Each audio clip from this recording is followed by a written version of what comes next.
کہ اس سے پہلے ایک کتاب آئی تھی انجیل، اس سے پہلے ایک کتاب ایک نبی پہ اتری تھی تورات، زبور۔ یہ قرآن آیا، اس نے پہلی ساری کتابوں کو منسوخ کر دیا۔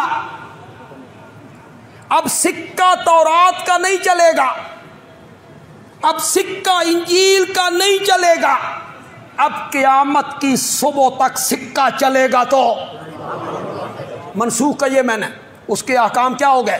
منسوخ ہو، احکام منسوخ ہو گئے۔ اس قرآن نے پہلی ساری کتابوں کو منسوخ کر دیا۔ یہ بڑی محکم کتاب ہے، اس کے بعد کوئی ایسی کتاب نہیں آئے گی جو اسے منسوخ کرے۔ اس کے احکام اب منسوخ ہو نہیں ہو، تورات منسوخ ہو، انجیل منسوخ ہو، اس میں تحریف ہو، علماء نے تحریف کی، تغیر و تبدل، کٹ وٹ، قرآن نے اس کو ذکر کی، قرآن نے پردے کھول کے رکھ دیے ان کے۔ یہودیوں کے جو علماء تھے، بنو قریظہ، بنو نذیر، بنو قینقاع، ان کے مرکز تھے مدینے میں، مدارس، خانقاہیں، پیر، مولوی، قرآن نے ان کے راز فاش کیے۔ قرآن نے کہا یکتبون بایدیہم، اپنے ہاتھوں سے ایک تحریر لکھتی ہیں اور لوگوں سے کہتی ہیں یہ بھی یحرفون الکلم عن مواضع، انہوں نے کلام کو اپنی جگہ سے پھیر دیا، مطلب کی ایتیں داخل کی، مخالف ایتیں پڑھتی تھی انہیں نکال دیا۔ قرآن آیا، اس نے پہلی کتابوں کو کیا کر دیا؟ منسوخ کر دیا۔ لیکن باوجود اس کے کہ پہلی کتابوں میں تحریف ہو گئی، اب وہ کتاب انجیل وہ نہیں ہے جو رب نے اتاری تھی، اب تورات وہ تورات نہیں ہے جو رب نے حضرت موسیٰ پہ اتاری تھی۔ جس زبان میں تورات اور انجیل اتری تھی، آج دنیا کے کسی خطے میں وہ زبان بولی نہیں جاتی۔ چلو ختم ہو گئے، وہاں زبان ہی ختم ہو گئی۔ جس زبان میں وہ اتری تھی، اب تو اس کے ترجمے ہیں۔ ہر 30 سال کے بعد جو انجیل چھپتی ہے وہ پہلے سے مختلف ہے، تورات چھپتی ہے پہلے سے مختلف ہے۔ اس کے بالمقابل آج بھی قرآن اسی صورت میں موجود ہے اور قیامت کی صبح تک رہے گا جس صورت میں جبریل قرآن میرے نبی پہ لے کے اترا تھا۔ یہ محفوظ ہے، وہ محفوظ نہیں ہے۔ کیوں؟ وہ کتابیں جب نبیوں کو دی گئیں، حفاظت کی ذمہ داری امت پہ ڈالی گئی۔ اے کتاب لے لو، حفاظت بھی آپ پہ کرنی جے۔ اور جب قرآن اترا، پڑھو آیت جن جن کو آتی ہے، پڑھو، شاباش۔ انا نحن نزلنا الذکر وانا لہ لحافظون، ہم ہی اس قرآن کو اتارنے والے ہیں اور قیامت کی صبح تک اس کی حفاظت کرنے والے بھی ہم ہی۔ جن کی حفاظت کی ذمہ داری امتوں پہ پڑی بدل گئی، اور جن کی حفاظت کی ذمہ داری کس نے اٹھائی؟ وہ آج بھی محفوظ ہے، قیامت کی صبح تک محفوظ ہے۔ آج انجیل وہ انجیل نہیں ہے جو حضرت عیسیٰ پہ اتری تھی، اس میں تحریف ہو گئی ہے، قرآن نے اطلاع دی۔ آج تورات وہ تورات نہیں ہے جو حضرت موسیٰ پہ اتری تھی، اس میں تغیر و تبدل ہو گیا، ہمیں قرآن نے بتایا۔ لیکن اس کے باوجود کوئی کلمہ پڑھنے والا، کوئی مسلمان ایسا ہے جس نے آج تک انجیل کو آگ لگائی؟ تورات کو جلایا ہو؟ ہے کوئی ایسا؟ ہم مسلمان ہیں، ہم اعتدال پسند امت ہیں. کذالک جعلناکم امۃ وسطا، ہم معتدل امت ہیں. ہمیں پتہ ہے کہ یہ انجیل وہ نہیں ہے، لیکن ایک مذہب کے لوگ اس کا احترام کرتے ہیں تو ہم اسے جلانے کا سوچ بھی نہیں سکتے. کوئی مسلمان نہیں جلاتا. کسی مسلمان نے انجیل اور تورات کے بارے میں کوئی نازیبہ گفتگو کبھی کی ہو؟ حضرت عیسیٰ علیہ السلام کے متعلق کوئی توہین آمیز جملہ کسی مسلمان نے کہا ہو؟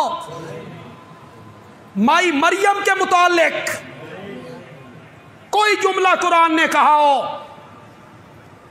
پھر عیسائیوں کے رہبروں کو، رہنماؤں کو، پادریوں کو، ذمہ دار لوگوں کو یہ چاہیے کہ وہ اپنی قوم کی تربیت کریں اور انہیں یہ بتائیں کہ قرآن مسلمانوں کی مقدس کتاب ہے اور مسلمان سب سے زیادہ محبت آمنہ کے لال سے کرتے ہیں.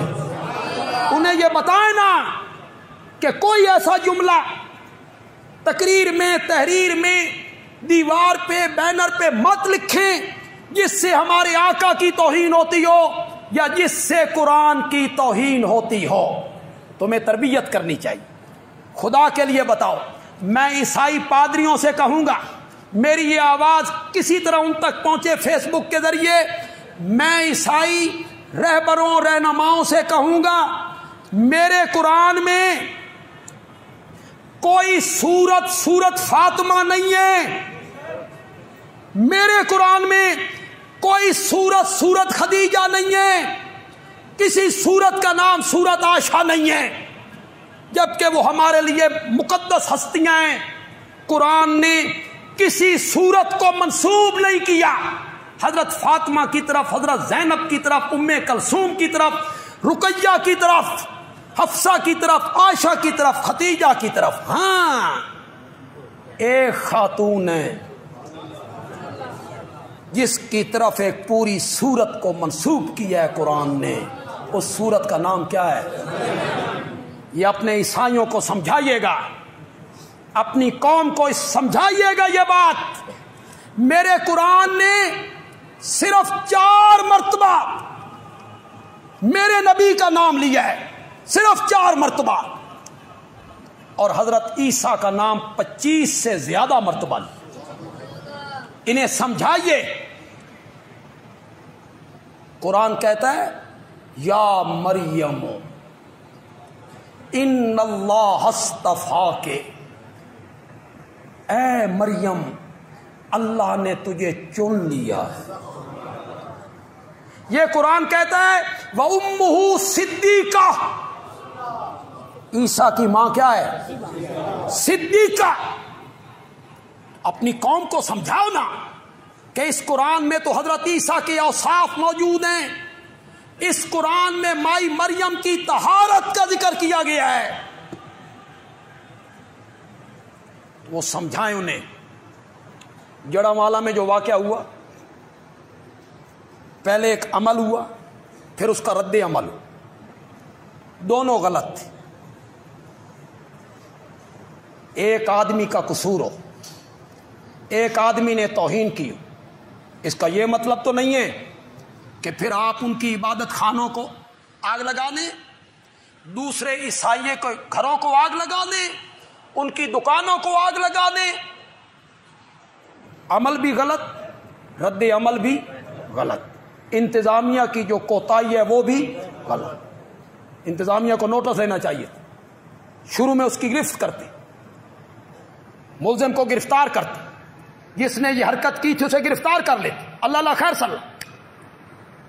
اس میں سستی ہوئی، پھر لوگوں نے قانون ہاتھ میں لی. شریعت اس کی اجازت نہیں دیتی. آپ جذبات سے ہٹ جائیں. مجھے آپ جو کچھ کہنا چاہتے ہیں کہہ لیں، ایک دفعہ آپ جذبات سے ہٹ جائیں. قرآن کی توہین کرنا بھی جرم ہے، اس میں کوئی شک نہیں، لیکن اس کا یہ مطلب نہیں ہے کہ آپ ایک اقلیت کے عبادت خانوں کو آگ لگا دیں. اس کا یہ مطلب نہیں ہے کہ آپ ایک اقلیت کے گھروں کو جلانے لگ جائیں. نہیں، شریعت اس کی اجازت نہیں دیتی. میرے نبی نے فرمایا یہ ذمی لوگ ہیں. ذمی، اقلیت کو کیا کہتے ہیں عربی میں؟ ذمی کا کیا مطلب؟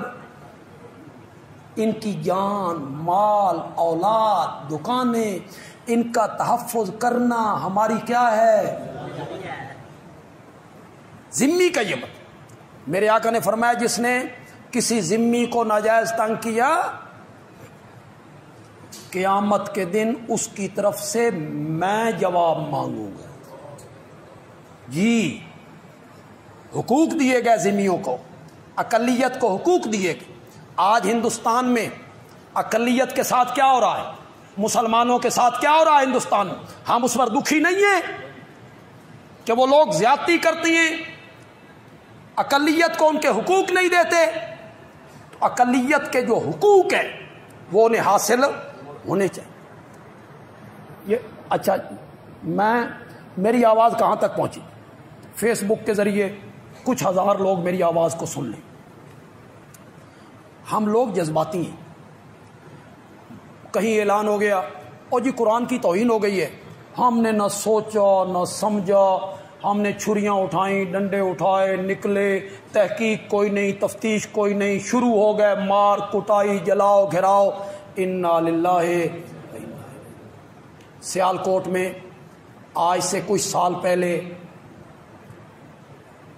ایک حافظ قرآن کو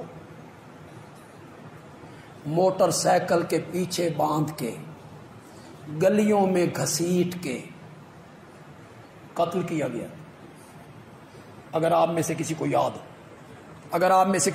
ہو، حافظ قرآن تھا وہ، قصور باورچی خانے میں بیٹھا ہے، بیوی کے پاس قرآن پڑھ رہا ہے، تلاوت کر رہا ہے، بیوی چولہے پہ ناشتہ تیار کر رہا ہے۔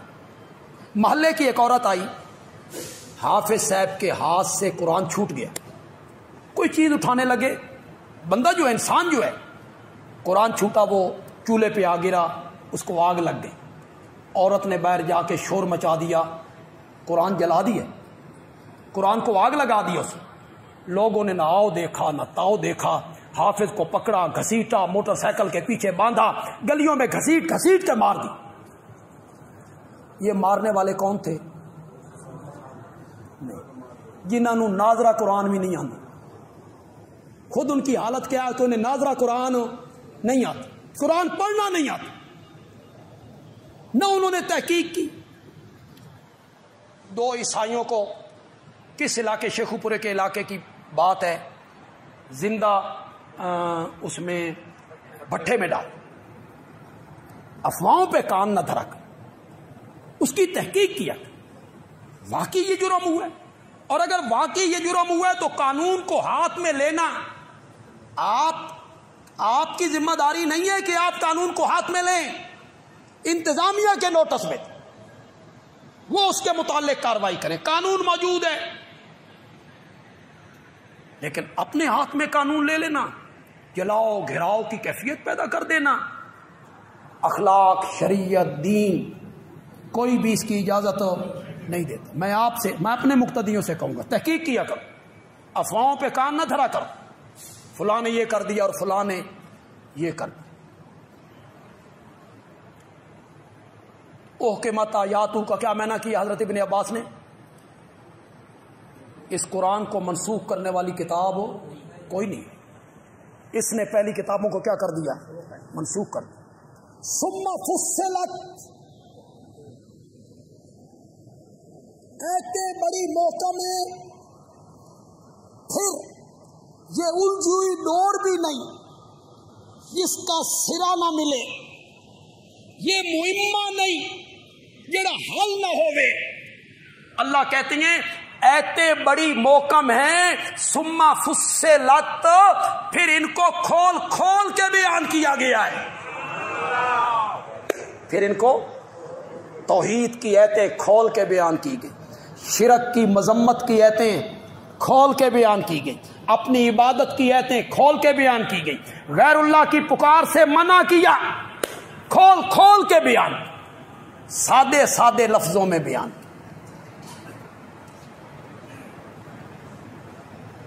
عیسائیوں کو بہت زیادہ مخاطب کیا قرآن۔ آپ سورۃ مائدہ پڑھیں، آپ سورۃ توبہ پڑھیں، عیسائیوں یہودیوں کو بہت مخاطب کیا قرآن. آپ سورۃ بقرہ پڑھیں, ایک جگہ پہ اللہ عیسائیوں سے کہتے ہیں کہ مائی مریم اور حضرت عیسیٰ کو تم معبود مانتے ہو, ان کی عبادت کرتے ہو. کانا یاکلان الطعام, وہ دونوں تو کھانا کھایا کرتے تھے, وہ دونوں تو کھانا کھایا کرتے تھے. کیا کہنا چاہتے ہیں اللہ؟ اتنے سادہ سے لفظوں میں اللہ کیا کہنا چاہتے ہیں؟ وہ دونوں کھانا کھایا کرتے تھے. آئی سمجھ آپ کو کہ نہیں آئی؟ نہیں آئی. میں سمجھاؤں گا تو پھر آئے گی آپ کو سمجھ. دونوں کھانا کھایا کرتے تھے. مولا ایک کوئی بڑی ڈاڈھی دلیل ہے. فرمایا بڑی ڈاڈھی دلیل ہے, بڑی ترکڑی دلیل ہے. مولا کیسے؟ فرمایا جو کھانے کا محتاج ہو نا,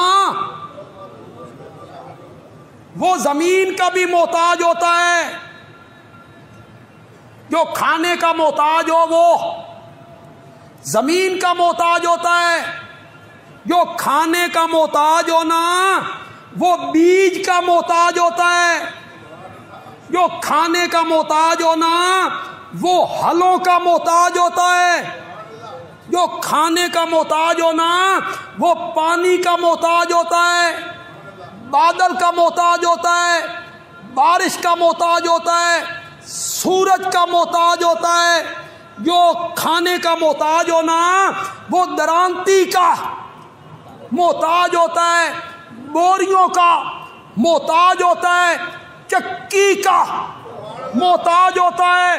جو کھانے کا محتاج ہو نا وہ پرات کا محتاج ہوتا ہے, وہ پانی کا محتاج ہوتا ہے, وہ آٹے کا محتاج ہوتا ہے, وہ چولہے کا محتاج ہوتا ہے, وہ لکڑیوں کا محتاج ہوتا ہے, وہ توے پرات کا محتاج ہوتا ہے. تے جڑا ایڈا محتاج ہووے او عبادت دے لائق نہیں. عبادت کے لائق وہ ہے جو سب کو کھلاتا ہے, خود نہیں کھاتا ہے. کانا یاکلان الطعام, وہ دونوں کھانا کھایا کرتے تھے. کیا مطلب ہے؟ محتاج تھے. تے جڑا محتاج ہووے وہ سجدے کے لائق نہیں ہوتا. جو محتاج ہو وہ پکار کے لائق نہیں ہوتا. جو محتاج ہو وہ مختار کل نہیں ہوتا. جو محتاج ہو وہ مشکل کشا نہیں ہوتا.